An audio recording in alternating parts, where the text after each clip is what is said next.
What's up, everybody? Trey Biddy with HawgSports.com, HawgSports.com. Arkansas basketball with a disappointing road loss at Auburn. Had some opportunities. Seems like Auburn did just about everything to give Arkansas a chance to win the game. They just couldn't take it. We'll talk about that a little bit. We're going to bring Connor Goodson on later to talk about it in depth a little bit. Arkansas's NCAA tournament chances, what they have to do to get there, what's remaining, all of those things. We're also going to be joined by Kevin Bohannon because Arkansas baseball coming off of a 4-0 sweep over Washington State, and they're headed to Arlington for the college baseball series. Danny West is going to update us on the latest in recruiting. A lot of information coming out today from Danny on June official visitors, and we're also going to talk a little bit about spring football as well, probably at the top of the show. All that and more in today's episode of Hog Sports Live.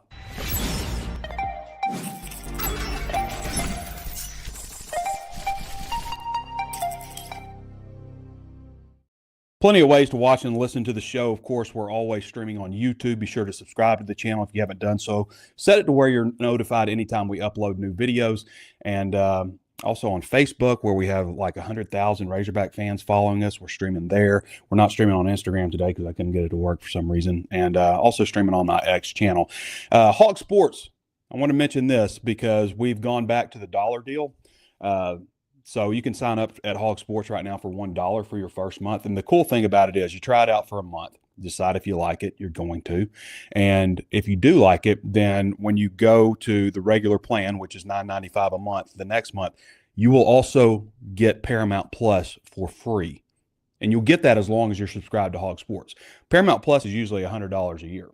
And I believe that comes like with Showtime, all that kind of stuff, all the CBS stuff, all the Paramount movies and that kind of stuff, and Paramount shows like Halo and Yellowstone 1923, so on and so forth. So it's a pretty good deal. You're getting something for free, whether you want to look at getting Paramount Plus for free with Hog Sports or Hog Sports for free with Paramount Plus. Sign up for $1, HawgSports.com.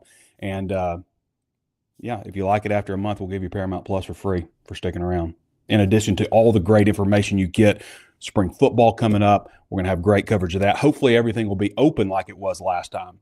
Last time we had 13 of the 15 practices completely open. And I think that's really key because it's different than fall camp where you have, you know, most of your players now are enrolling in the spring. It's going to be all but like 7 players who are signed with Arkansas enrolling in the spring. In addition to, you know, later when they add some more players to the transfer portal when that window opens up as well. One of the things I want to talk about, we touched on the wide receiver group last show, but I wanted to talk a little bit more about Arkansas's offensive line possibilities because let me make sure I went over everything. Well, first real quick, baseball, you got Kansas State, TCU, Michigan. That starts Friday, February 21st. Again, we're going to have Kevin Bohannon coming on. We'll have him on first here coming up. In just a few minutes. So, but I want to talk about Arkansas's offensive line because I think there are so many different possibilities to look at with that group. Fernando Carmona is kind of an X factor in a way because you're bringing in Corey Robinson from Georgia Tech. Corey Robinson started like 29 career games there at Georgia Tech. He was hurt in fall camp last year and ended up rotating in as he got healthier and then started the final 7 games. The other guy I don't think ever played again, who also entered the transfer portal. I think he ended up at Arizona State or somewhere. But Corey Robinson was the #1 rated pass protection offensive lineman in the country, according to Pro Football Focus. He had some work to do, obviously, with run blocking because he wasn't #1 overall. But to me, 6'5", 305, great pass blocker, that's a left tackle. And that's an area where Arkansas really struggled last year. There's so many times, you know, where not just with, I don't mean with Carmona, but just struggled in pass protection because there were so many times where you had defenders getting into the backfield. And it wasn't just that. It was run blocking also and causing turnovers. It happened against Texas A&M. It happened against LSU with the batted pass. It happened twice against Texas A&M. So that was a problem last year. So it makes a lot of sense for Robinson to fit, if he's one of the 5 best, to fit at left tackle. And then, so do you move Fernando Carmona over to right tackle? Well, did they bring Shaq McCroy, a top 100 prospect in the class of 2024, 6'8", 365? Did they bring him in to sit the bench? How much money do you think it cost to bring Shaq McCroy here from Oregon? A former top 100 prospect, probably a pretty good bit, probably not the kind of money you want sitting on the bench. To me, 6'8", 365 screams right tackle. He's probably got some work to do, like most young offensive linemen in pass protection, but you would think that he would be a road grader type, and to me that screams right tackle. So then where does Carmona fit? Carmona being 6'5", 322, if you look at the top players who were drafted last year and pretty much in college and NFL football, I mean, offensive tackles average 6'6", a true 6'6". Is Carmona a true 6'5", or would he be 6'4" at a combine? So it might help his pro stock to maybe move inside.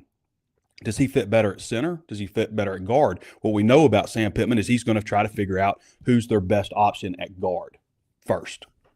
That's what he's going to try to figure out. Or excuse me, at center. I don't know why I said that. He's going to try to figure out who's their best option at center and the tackle spot. So if Carmona is the best option at center, then maybe that's something you look at. Caden Kittler is also the guy they brought in from UCF who started 12 games for them last year as a sophomore, started 5 games for them as a freshman. If Kittler wins the starting job, he would be the first offensive lineman at Arkansas to start at center who played center the year before. The last couple of years, they've had to convert guys over. I think that's pretty noteworthy.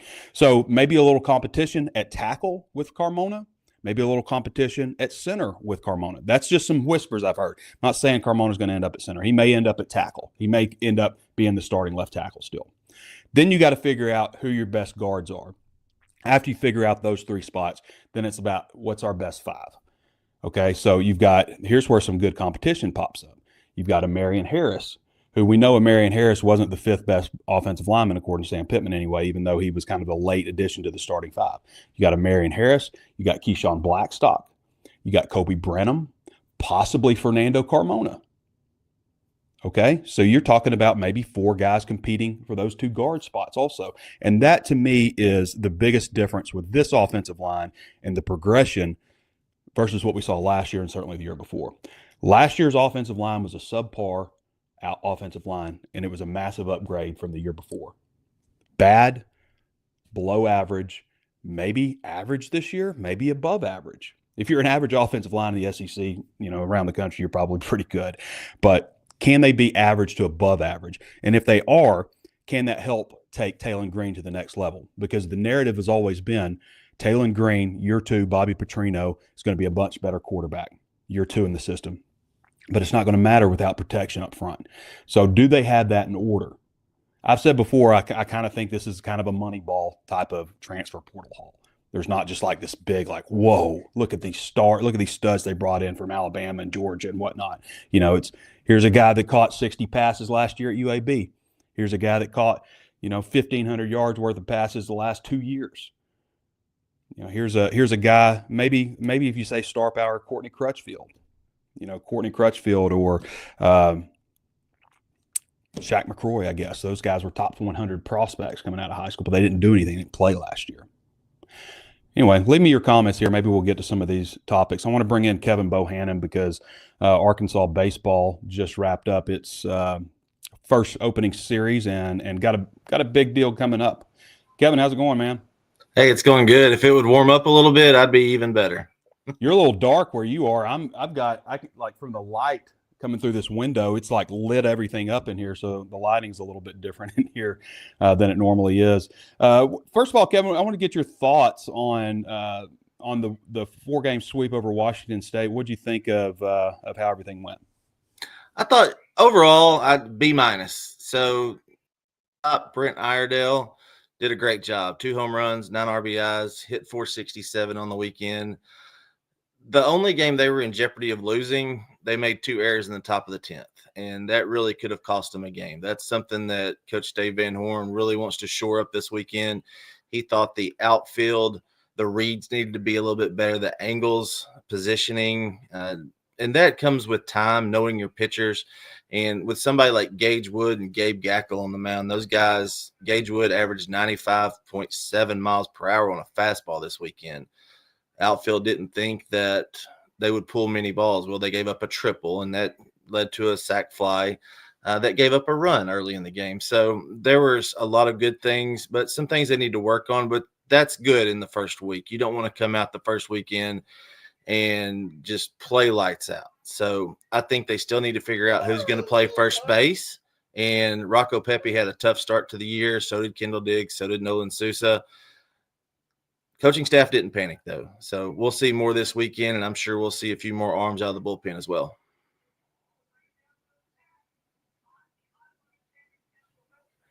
I think you're – There we go.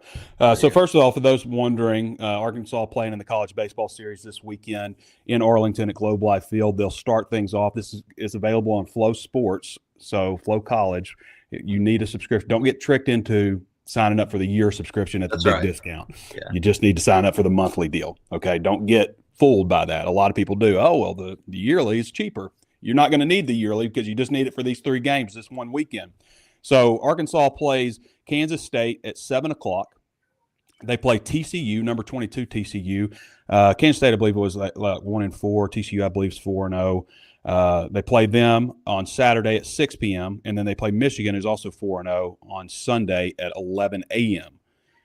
Now, you said if you were a betting man, you had an idea of what the pitching rotation would be, and you said Root, Wood – no, you said Gackle, Wood, Gackle, Root, Wood. Has Dave Van Horn announced that officially? I think he said he was going to do that after practice yesterday. Yeah, that's what we expected, and by we, the media. But Coach Van Horn, they didn't announce anything yet. He did give us a little nugget of information. He said, all things being even, we're going to go with the guys that have the most rest, and obviously that's Gackle and Root because they threw Friday last week, and Gagewood threw on Saturday. So that's the 3 that I'm expecting to take them out on Friday, Saturday, and Sunday. We expect the university to come out and release those 3 names here shortly. Now, what to do with Landon Cheese? There's a couple of different things that Matt Hobbs and Coach Van Horn can do. They can use him in long relief if one of the starters gets in trouble. If they see a lefty-heavy lineup from one of these teams, from the scouting reports that I've looked at, they're about 50-50. All 3 of them are as far as righties versus lefties. They could go heavy with Vital Cheese in one of those games in long relief, or they can use him as a closer. Problem is right now he would be the 3rd closer after Christian Fouch and Carson Wiggins had really good outings in their opening weekend. So I think the way they use him will be determined upon how the games are going and when he's needed the most. This team has not had a bullpen guy like Vital Cheese that's left-handed, can throw strikes, can get righties and lefties out. They have not had that luxury in a long time, so it's good to have somebody like him to go along with Will McIntyre. Kevin Bohannon joining us. You can follow him. What is your Twitter? At KBO Baseball Guru. Yep. Yeah, it's a long one. KBO Baseball Guru. You can follow him on X, and you can read all his content at HawgSports, HAWGsports.com.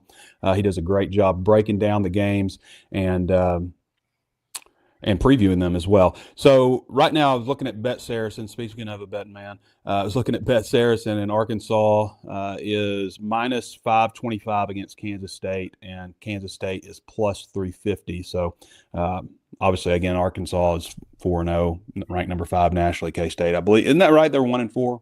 Yeah, they're 1-4. They lost to North Carolina on Tuesday, 12-9. Mm-hmm. North Carolina's ranked number 6. But this is a different Kansas State team that visited Fayetteville last year. Dalen Culpepper's off to the pros. They've got a whole new lineup in. The guy that they may throw, I'm very familiar with, Ty Rule. He was their Friday starter last week at the Battle of the Beach, 6'4", 230, big fastball guy. He's a 2020 grad, I believe, 2020 or 2021. Played for the Nebraska Prospects, which was a sister organization of the Showcase team that I was a coach of for 8 years. So it was funny because I'm going through and I'm getting stats on all these guys, and all the pitchers that they're scheduled to face this weekend are at least 6'4" and at least 215, 220. So they're all big, tall righties, and Arkansas should do well against them. So you've had a chance to look into K-State a little bit. You looked at TCU or Michigan at all yet? Absolutely. So TCU, they replaced a lot of guys. I am a huge Kirk Sarlos fan, the head coach for TCU. When Jim Schlossnagle left to go to Texas A&M, they elevated Sarlos. And just from past relationship I had with him recruiting players that I've coached and just staying in contact with him over the years, I like the way he runs his program. And it's a nationally ranked prominent program. You know, they came to Fayetteville 2 years ago and took it to the Razorbacks. They lost their stud, Ben Abelt, who was a preseason All-American. He was their Friday night guy, so they've had to adjust a few things. But Tommy Lepore is going to be the pitcher that starts against Arkansas on Saturday. 6'4", 230, fastball slider combo. He was the AAC newcomer of the year last year as a freshman for Wichita State. So he's a shocker transfer coming in as a sophomore. Cole Kramer, second baseman, hits in the middle of their lineup. He's hitting 412. They've hit 7 home runs, but they've only hit 273 as a team so far through 4 games, and that was all 4 games against San Diego out on the road. So battle tested, a few new guys in the lineup, but they're going to be a tough out for Arkansas. What else did we learn from Dave Van Horn in his press conference on Wednesday, Kevin, that you hadn't touched on? The biggest thing is he wants these guys to be more accountable for themselves. It's easy for the coaching staff to go in and tell them what they need to do. He wants the players to really figure it out for themselves, because I've said this all along. Arkansas runs a professional style program, from the technology to the facilities to the consistency that Dave Van Horn has had through his 23 years.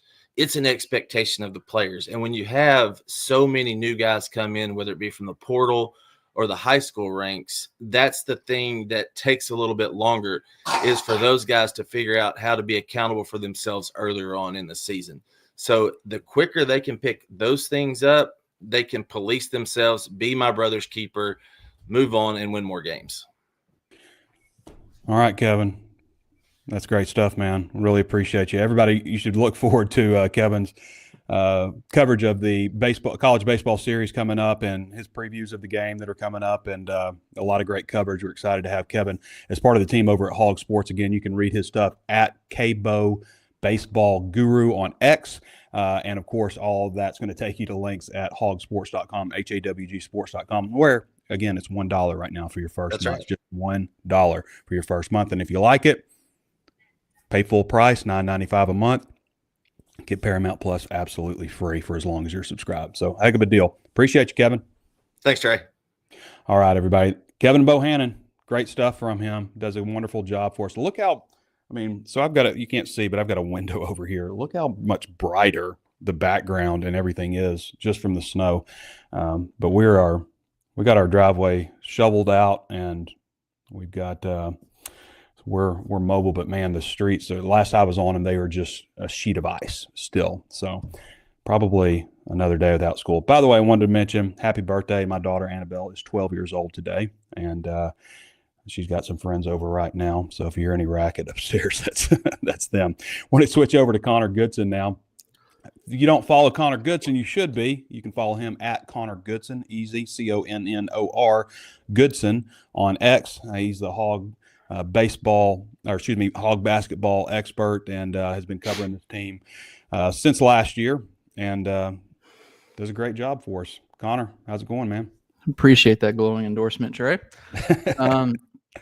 Just quick thing. I don't know if you know this, but back when Calipari entered the league, he was advocating for 6 or 7 SEC teams to get into the NCAA tournament, and was full of shit.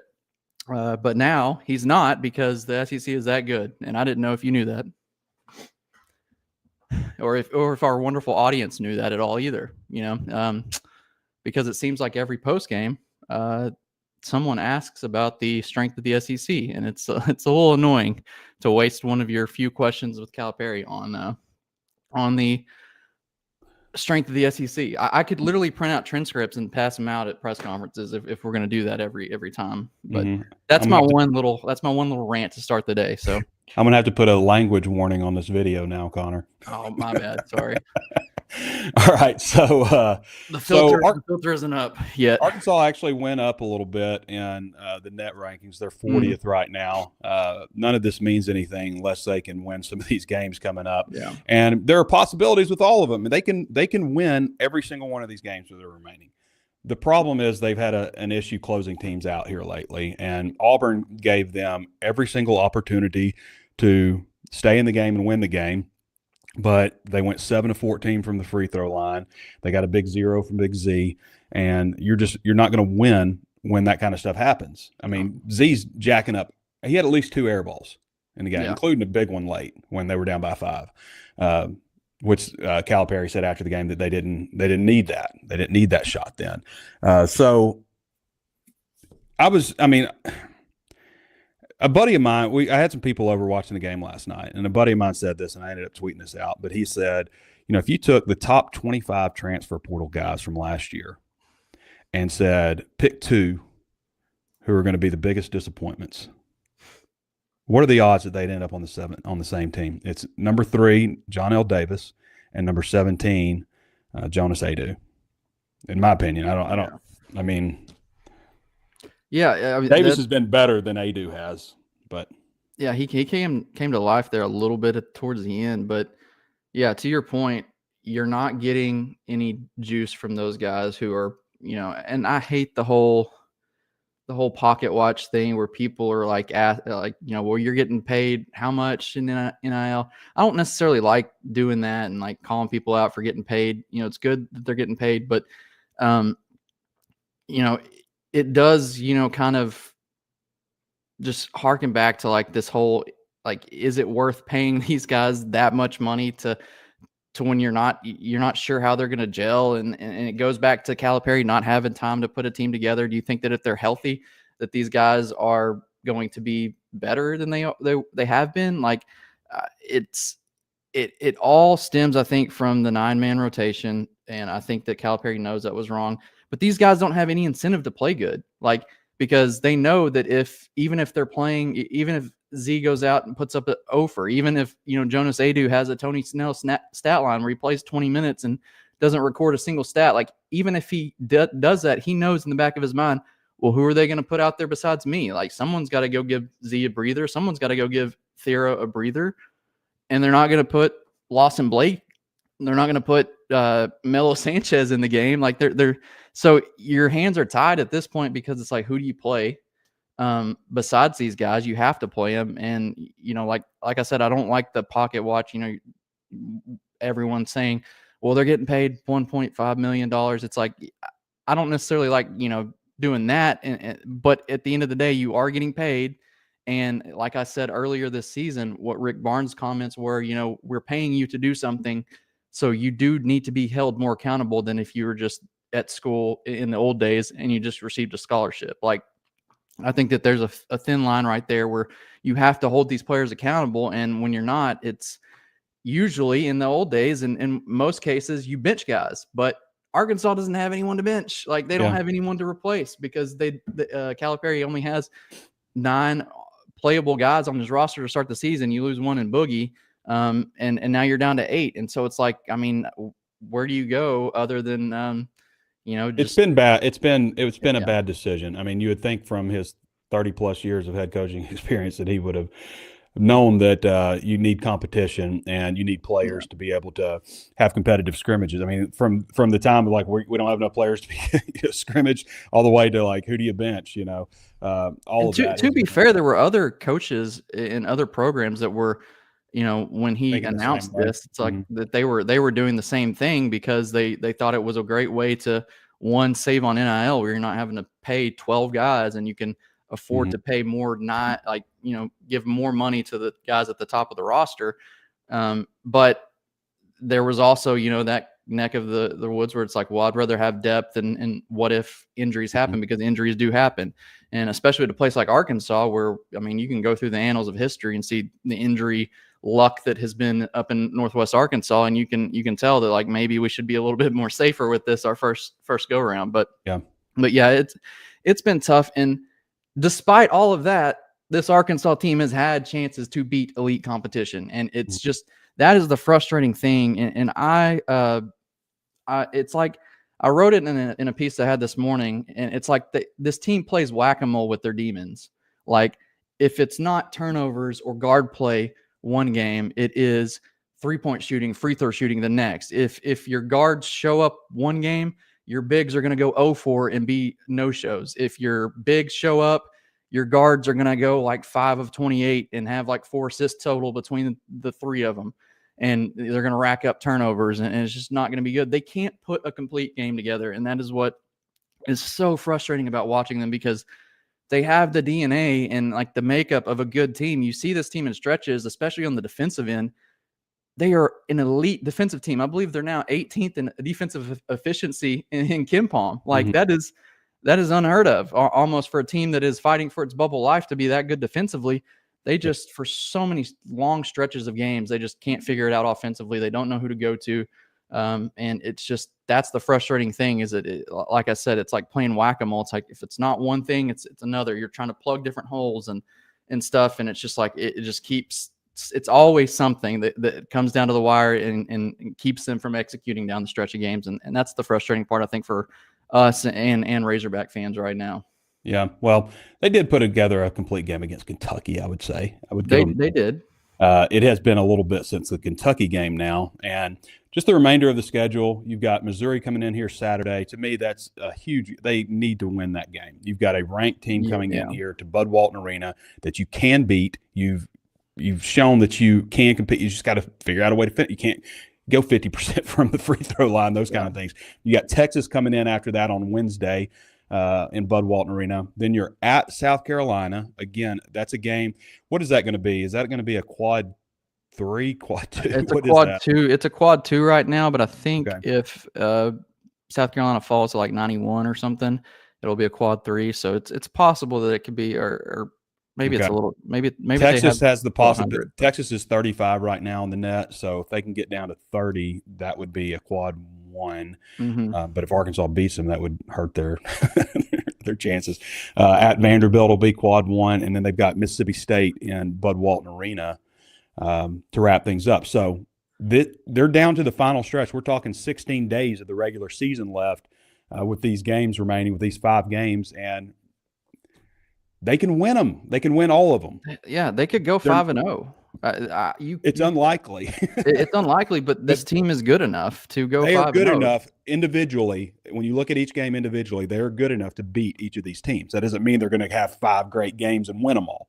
But they need to, like, right now, Jerry Palm, this hasn't been updated since the Auburn game, but Jerry Palm has them as the last 4 in, right? And that's kind of where they've been sitting the whole time. And they play a bunch, these are tough, as we mentioned, possibly 5 of these games could be quad 1 games. How many of them? 4 of these games could be quad 1. 3 right now. Is that right? 3, but if Texas moves up, I think that you could have 4. Yeah, 3. So maybe 4 quad 1 games. And that's great. And Arkansas actually moved up in the rankings after losing to Auburn by 3 spots. Yeah. But they can't just like play close in a bunch of these games, say, oh, there's a bunch of tough opponents. Like, they've got to win. And these are the games in front of you. It's a lot of tough opponents. Yeah. Yeah, that's what Calipari said last night. It's like, and that's the truth. Like, okay, you play A&M, you play Auburn really close. Those teams' metrics are good. You're not the projections and the metrics on the tournament bubble. They didn't have you winning those games anyways. So, yeah, you're going to fail upwards. These other games that are a lot closer, that are more toss-up games, these are the ones that you have to win as a bubble team. Like, you can't – like, Missouri is really your last chance at, like, a premier, like, maybe not a resume defining, because I think Kentucky still now is going to be that. But it'll be one of those games where, okay, well, they beat Missouri, Kentucky, and, Michigan. And this is your last chance to beat a team that the tournament committee is going to be really high on and really impressed by if you have a win over them on your resume. And I mean, yeah, while it would be great to beat, Texas, South Carolina, Vanderbilt, Mississippi State, those are all good wins as well. But I think Missouri is your last chance for one of those upper tier SEC teams, which is crazy to think about Missouri being up there. But they're a really good ball club. They've been playing really well. Yeah, like you said, when we sit here and preview the SEC tournament later, after the regular season, and we're sitting here and we're saying, if we were to say Arkansas finished 5-0, like, I wouldn't be completely surprised. I would, depending on how they win those games, but like, you're not completely surprised because they have that potential. They could, and but you could also, if we were sitting here and they imploded and went 0-5, which I don't see happening, but like, that probably doesn't really super surprise many people. I think maybe losing it at home to Mississippi State or losing to South Carolina would be just detrimental. But, that's just how this team has been. Like, they could play up with anyone. They can play down anyone. And, I mean, they're the quintessential bubble team in that regard. You just have to – it's out of any committees and metrics hands right now. Like, you can't fail upwards anymore. Like, you're not going to be able to lose to Missouri and move up 3 spots in KenPom and the net and stuff anymore. Like, you have to win games. You have to beat the teams that are in front of you. I've said this whole time, I think that they need to get to 8 SEC wins to take pressure off of their trip in Nashville. Because if you do go just win 3 of these games, say we beat Missouri, I'll give them Texas, I'll give them South Carolina, and say they lose to Vanderbilt and Mississippi State, you're looking at having to win 2 games in the tournament. And right now I believe that they would be playing Georgia, then Missouri. If they win that one, then if they beat Missouri, they'd be playing Texas A&M. Yeah, all tough games. All really tough. And it's like, do you want your season to be really hinging on that? No, I think you need to do what you can, take care of home court advantage, and beat a team that you should beat in South Carolina on the road, and you should be good. That should be enough to get you comfortably in the NCAA tournament field, regardless of what happens in Nashville. Obviously, get one and get your first game in Nashville, take care of that, and then wait for Selection Sunday, and whatever happens. But you win 4 of these games, get to 8 wins in conference, and you're kind of playing with house money going to Nashville, which is where we've seen this team kind of play their best, is when they're not really expected, when there's not that pressure. And so that's just kind of what I was hoping to see. That's, I didn't expect them to go into College Station or go into Neville Arena and really win either of these games. So I guess we're still kind of in where I projected, but man, it would have been so nice to have one of those games on your resume, because it opens so many more doors. Yeah. And right now it's just like you control your own destiny, but then again, it's like, and you don't want them being barely in the tournament. I mean, win a game like that or here or there, and you're like, it helps your seeding and stuff. It helps your all that kind of stuff too. But they did lose to their first 5 games starting conference play, so it would be awful to lose. That loss to LSU, the loss to Oklahoma, those losses are going to sting. But and to your point about the seeding, it's like you want to make the tournament, but do you really want to like sneak in and be in that 8-9 matchup, or do you want to be in maybe more of a 7-10, 6-11 matchup on either side of that? I think that that's also part of it too. And I think that, if you sneak in, it's up to the committee's hands. Like if you get a win over a Missouri right here, I think that thrusts you into the bubble where you're not having to play that first 4 game, but maybe you're in that 8-9 matchup. So there's it's a little funky there, where if maybe you want to win, but not win too much to where you're in an 8 seed or something crazy like that. But I think that just that's a little thinking too much into it, getting a little too into the weeds. But just win, man. Just win. That's all we want. Just win. Just get into the tournament, and we'll figure it out. We'll get you out with this. Do you think your North Carolina Tar Heels in our college football dynasty can slip into the college football playoff after what my Razorbacks did to them? Yeah, so that's a tough pill to swallow. I think we bounced back. Vengeance from last year. Yeah, it was a tough loss, man. This is probably the best team that I have or will have in our dynasty. So it was really tough for you to do that to me. If it's especially considering what happened the first time we tried to play. Yeah. What was the final? It was 38-21. I threw 2 picks, 1 pick 6 at the end to make it. It was closer than make it prettier. Yeah. But I've got a tough game against South Carolina. So if I don't win, I might be on the outside looking in. You got that today, I guess. Yeah. Well, I followed that up. So I played you, and then Oklahoma State, who's probably playing as well as anybody in our league. Him and Ole Miss. Ole Miss is playing well. But I beat him for the second time in a row, and I could not. He beat me like 5 times in a row, and he's a really good player. He was at the top of my list of my, SH blank list. But I've crossed him off now and put the lipstick on, Steve Buscemi style. Yeah. Is anyone on your list right now, or did I've crossed Miami off. I beat Miami 65 to 30 something. I beat him bad, and so I crossed him off. He was a thorn in my side. He was doing that run the clock stuff on me. Oh yeah. And like the last time we played before that, he got the ball with 18 seconds to go in the third quarter, and I didn't touch it until like 10 seconds left in the game. and he just milked it and drove all the way down on me. My fault for not stopping him. And USC is on my list because I beat him every single time we play, but he's the guy in the background behind the guy that's whipping my butt going, yeah, what's up? Yeah. So he's on the list. But that's how it goes. I beat him usually or every time. I'm frustrated that I can't escape the bubble. It's like I'm talking about the Hogs all day, being on the bubble, and then I get here on the game with North Carolina, and I'm on the college football playoff bubble and our dynasty too. It's just nerve-wracking. It's not a good existence. Yeah. All right. We got to get to Danny West. I say we got to get to. We want to, but we don't want to leave you. But sounds good. Well, appreciate you having me on, and I'll be following this wacky roller coaster that Arkansas is probably going to take us on over these last 5 regular season games. So go over to HawgSports.com. I believe we're running a special right now. Yeah, it's not a special. It's just that's the deal now. That's the deal. For the foreseeable future, I guess we'll be running it for $1 that first month. So come check us out. All right, appreciate you, buddy. Good deal. See you, Trey. All right, everybody. Connor Goodson. Again, follow Connor at Connor Goodson, CONNOR Goodson. On X, and read all of his content at HawgSports. He does game analysis, breakdowns, obviously regular stories and stuff, preview articles, and does a lot more than basketball. Also does helps us out with football and all that kind of stuff too. All right, the next guy needs no introduction. Danny West has been with us for a number of years. You can follow Danny at Danny West 24/7. He's a HawgSports recruiting analyst and also does so much more. Danny, how you doing, brother? Hey, buddy. Good to see you. Good to see a familiar face. Yeah.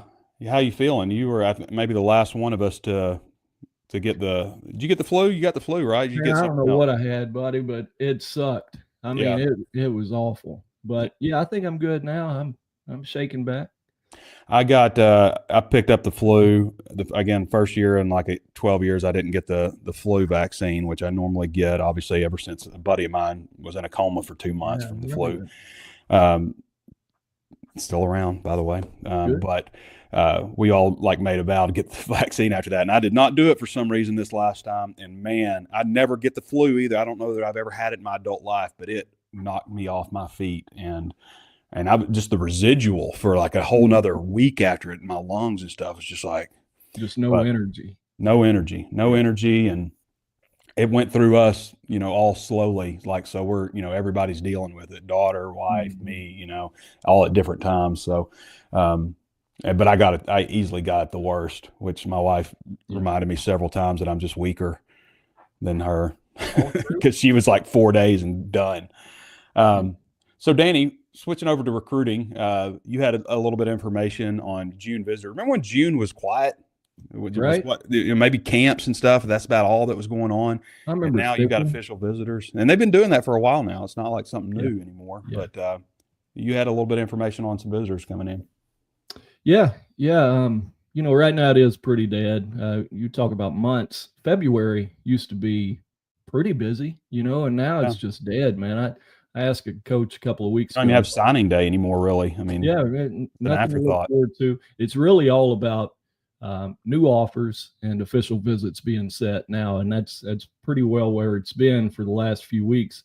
I asked a coach a couple of weeks ago, I was like, anything coming up that I need to know about? And he was like, no, just we're going to chill out. You need to chill out too. So it's been nice, but the way it works now, Biddy, it never stops.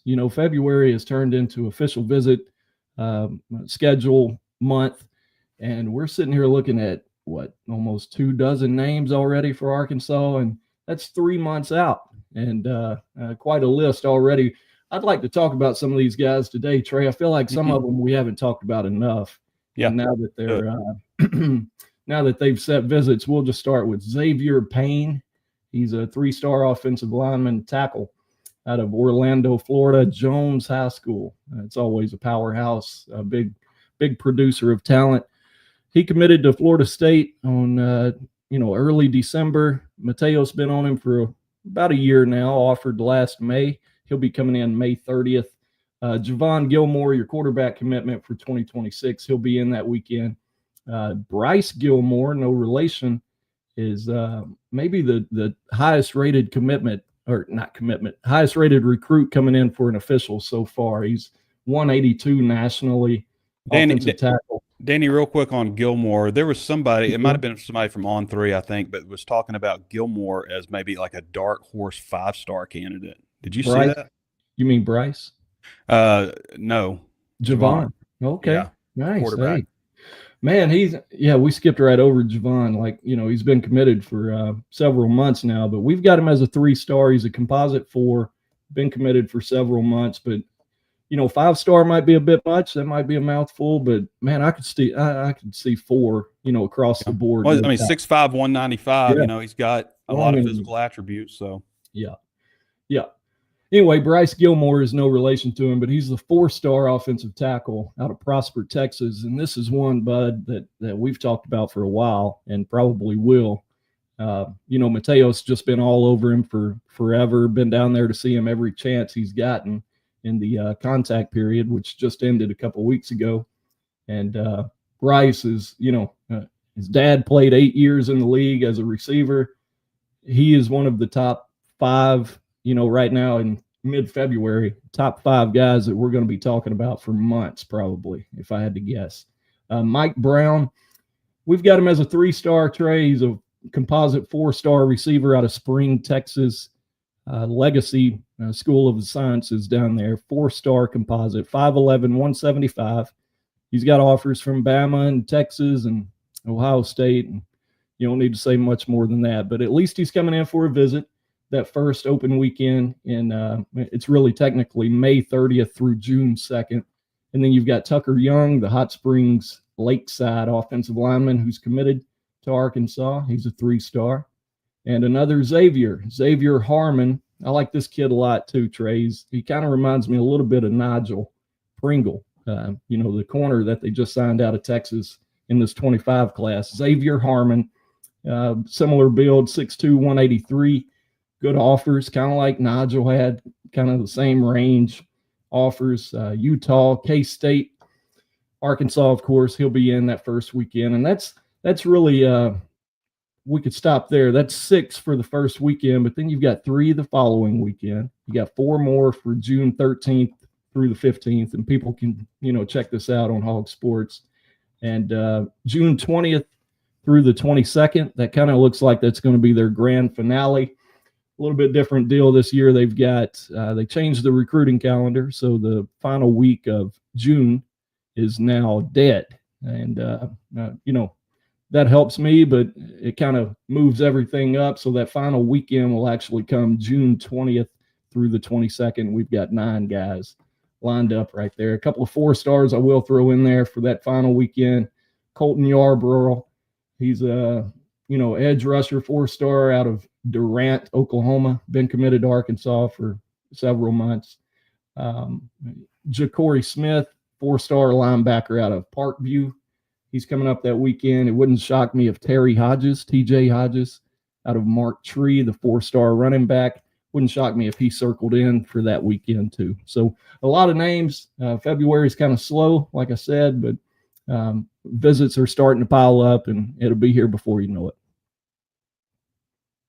Danny? Yep. So what is it? Do we know what the camp schedule and stuff is yet? Yeah, I don't have it in front of me, but I just had a story on that. Maybe last week I put out the camp dates, but that's starting a little bit earlier too this year, Trey, because of that final weekend being dead. That's a brand new change this year. Normally it runs through the end of June, where you can host recruits as many times as you want, but now that final week being dead, it moved up the camp schedule, which kind of moves up everything this year. But overall, I like that move. I think that extra week towards the kind of starting the summer, it gives everybody a break. The kids need a break. Coaches need it. Yeah. And dadgum recruiting writers need it too, right? Danny, what do you think about this class, the way in 2026, the way it's shaping up so far with, the last 2 classes have been ranked like in the 30, 31, 32, something like that. Mm-hmm. So a little bit lower than what Arkansas traditionally is, which is generally somewhere around 25, barely sneaking into the top 25. 23, 27, somewhere in there. Yeah. And, and the last few classes have obviously, It's been disappointing because, there is so much of an investment in recruiting. And then you look at the class of 2022, for example, and there are two guys from that class left, Marion Harris and J.J. Hollingsworth. One guy plays a lot, one guy doesn't at all. And then you look at 2023. In 2022, those should be your redshirt juniors and your seniors, guys leading the program. And the next year, we got 5 guys. You got 5 guys on this roster from 2023. It's disappointing to all the effort that they put in recruiting and stuff. And it's just, you look at this projected depth chart for spring, and we're talking about 4 or 5 guys that they recruited out of high school, So obviously high school recruiting has got to improve. So a long way around this. Is this a class that you think could be maybe one of those classes that does stick around and that you can maybe build a little bit from more within? Because obviously transfer portal is it's not going away. It's a huge part of college football, but the best teams, it seems like, really build from inside. You would certainly hope so. But I wouldn't feel good about saying, this one's going to be the one that changes. I mean, I'm looking at these 18 that they signed, just a month or two ago, and it's hard to wonder. It's hard not to wonder how many of these guys aren't going to be here next year. You know what I mean? So it's just tough, man, to see them come and go so quickly. But you asked me about the class. I do think, we projected pretty well the last 2 classes. We nailed it 2 years ago. And this past one, I said it would be 28th to 32nd, and it finished 32nd.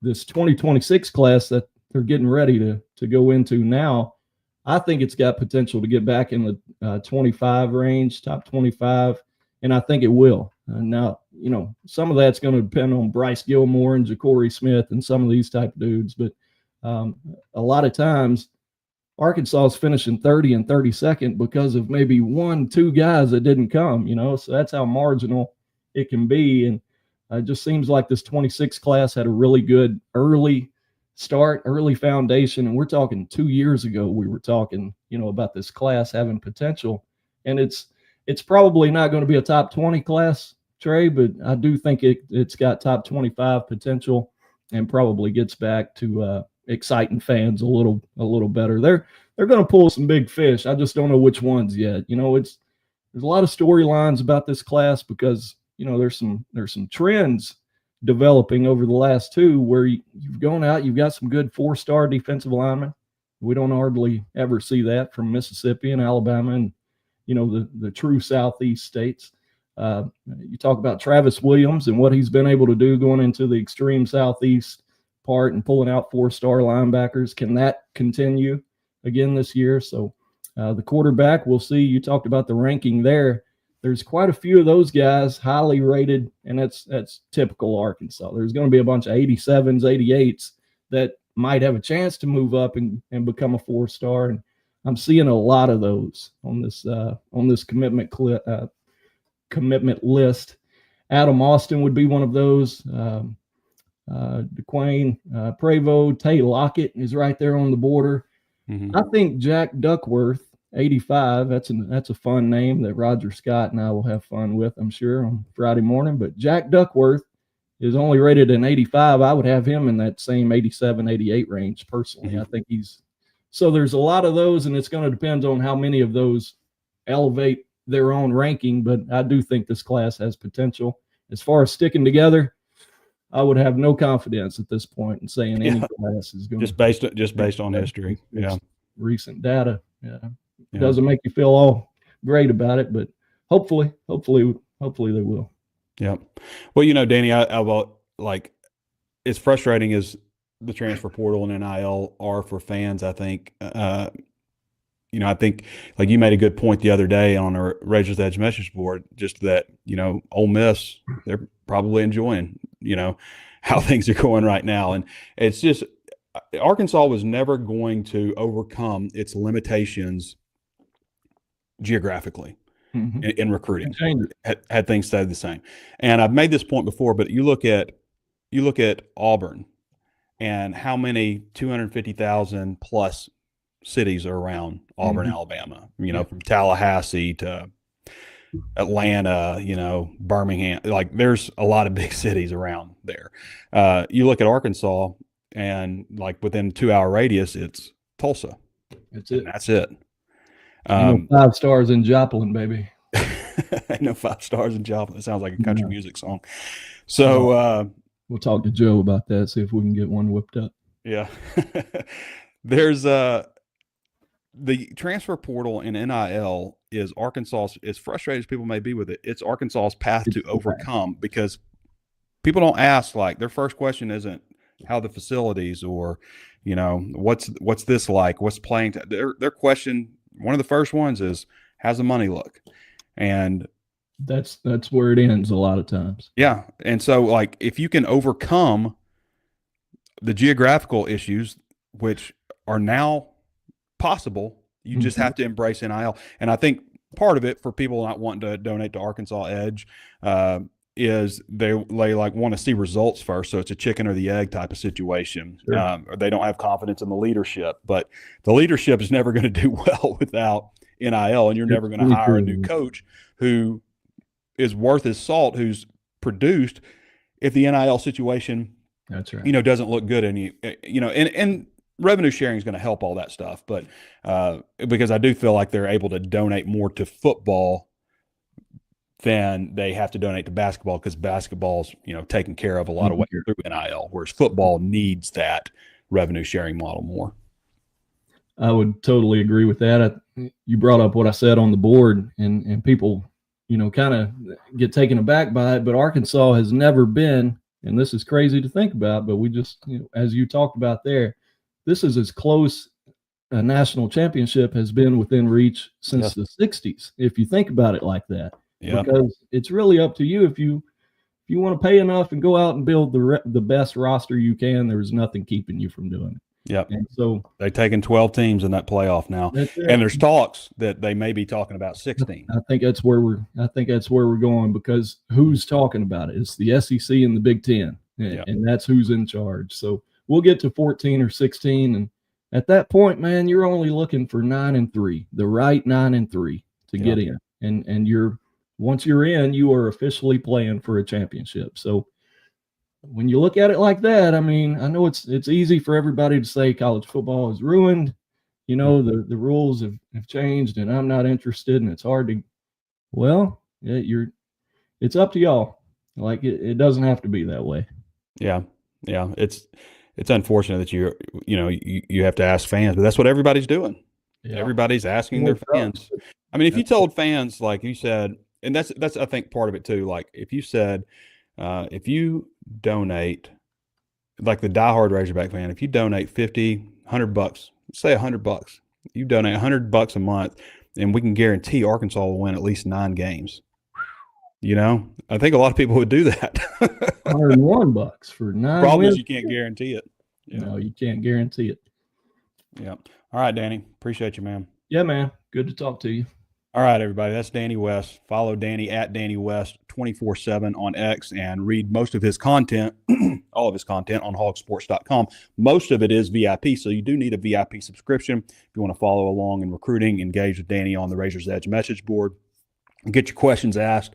We pretty much live inside that machine, so we're always there. Hog Sports doors don't ever close, unfortunately, sometimes. But sign up for $1 right now. Try us out. If you like the service, then stick around for $9.95 a month after that and get Paramount Plus for free. It's a heck of a deal. It's a heck of an offer. So check us out. All right. I think that's pretty much everything we wanted to cover today. I guess I could leave you with a little bit, just a cut up of John Calipari's 1-minute cut up of John Calipari's press conference. We'll be back with you guys next week. Obviously, going to be a lot to talk about with a couple of basketball games behind us after this, with the college baseball series behind us, and I'm sure we'll have more recruiting news from Danny West as well. Thanks for joining me. Everybody. This has been Trey Biddy with HawgSports.com. We'll catch you next time. That's why they're the number one team, and that's why we have the record we have, because we had that against Alabama. We had it against A&M. I can go on and on and on, and we don't finish people off. That's what makes them the number one team in the country. And they make the plays. They made their free throws. To start the game, we didn't make any. In these kind of games, it's 5 possessions. And those 5 where you break down because you're not on it or you miss free throw, you're losing in this league. We have no easy games left, but I hate to tell you, neither is Auburn. Every game is going to be rough. One to miss shots. It was that missed rebound that killed us. That's why I'm saying you don't have to make shots, but fight. Come up with balls. Don't even give me an excuse. He outworked you. That's what we've had happen. It's game-winning rebound. Let's go. I have enough faith in him that I kept running stuff for him, and he was wide open, and you all thought it was going in. I did too. There was only one person in the building that didn't think it was going in. Him. On the step back, he didn't need to just throw an air ball. We had plenty of time. Go get a 2. It's a 5-point game. I get up every day enjoying that I got this team, and I'm trying to figure stuff out.